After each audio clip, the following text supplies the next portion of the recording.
Nah, sekarang kita akan membahas lengan dari siku lengan. Nah, makna yang sebenarnya dari ketika kita membasuh lengan itu adalah kita akan mensucikan lengan kita agar membuat lengan ini benar-benar hanya berbuat di jalan Allah. Kadang-kadang kita sulit untuk melakukan hal itu, terutama ketika kita membela diri. Membela diri. Ya, contohnya kita diserang, dan kemudian kita harus membalas dengan serangan-serangan lagi. Tapi beda ya. Tapi kadang-kadang kita suka kesal, emosi kita suka terpengaruh ketika kita melakukan perlawanan itu. Dan kita sering melakukan hal-hal yang berlebihan. Ketika kita membalas, kalau misalnya lawan belum sampai parah, nah ini sangat sulit. Nah, makanya di sana dikatakan tentang wasta'inu bisobri wasolah, jadikanlah sabar dan sholat sebagai penolong. Ini benar-benar sebagai hal yang luar biasa yang Islam ajarkan pada kita. Sabar, definisi sabar adalah memaklumi segala sesuatu dengan permakluman yang tinggi. Karena kita mengerti apa yang kita lihat itu sebagai sesuatu hal yang memang harus benar-benar dimaklumi. Kita jangan samakan orang lain dengan diri sendiri. Contohnya ketika Rasulullah dilempari, Taif ya? Iya, di Taif, dia benar-benar sabar.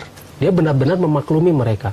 Dan dia dengan berbagai macam kesabarannya itu mengalah pada mereka. Coba kalau kita, belum tentu semampu itu. Bahkan mendoakan Rasulullah.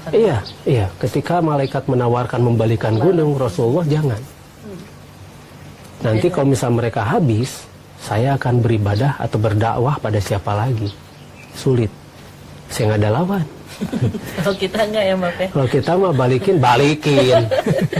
Nah, justru ajaran Rasulullah itu tidak begitu. Ya, dan dengan berwudu, benar-benar kita diajarkan untuk benar-benar sabar. Dan kita akan mensucikan lengan kita ini, agar benar-benar digunakan di jalan Allah. Jadi kita tidak akan menggunakan lengan ini untuk menyakiti orang lain.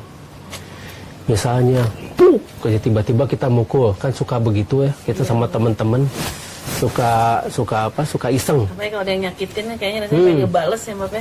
Pengen membalas begitu kan. Karena balas dendam itu enak. Enak ya, Mbak? Enak. Karena sakit hati ya enak kali, Mbak. Sakit hati, marah, benci, sedih itu semua enak.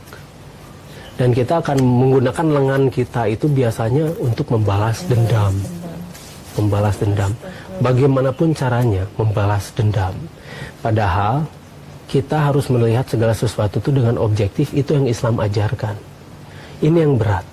Jadi kalau dengan kita berwudu dengan tangan dan memaknainya, malah kita tahu gitu tidak boleh kita membalasnya. Iya, membalas seperti ketika Sayyidina Ali hendak menebas lawannya dengan pedang, ketika lawannya itu meludahi. Tidak jadi kan. Iya. Lawannya bertanya, kenapa engkau tidak jadi membunuh? Karena aku membunuh bukan karena Allah, karena marah. Nah, itu dia. Nah, ketika kita mensucikan lengan kita, kita pasti sudah akan membersihkan lengan kita dari perbuatan-perbuatan selain mencuri, selain mengambil hak milik orang lain, selain yang lainnya, yang perbuatan-perbuatan yang merugikan orang lain. Kita juga akan membuat lengan ini hanya semata-mata bergerak di jalan Allah. Jadi tidak akan menutup lengan ini ketika ada yang butuh pertolongan pada kita. Itu yang dimaknai ketika kita mensucikan lengan kita. Insya Allah besok kita akan bahas tentang bagaimana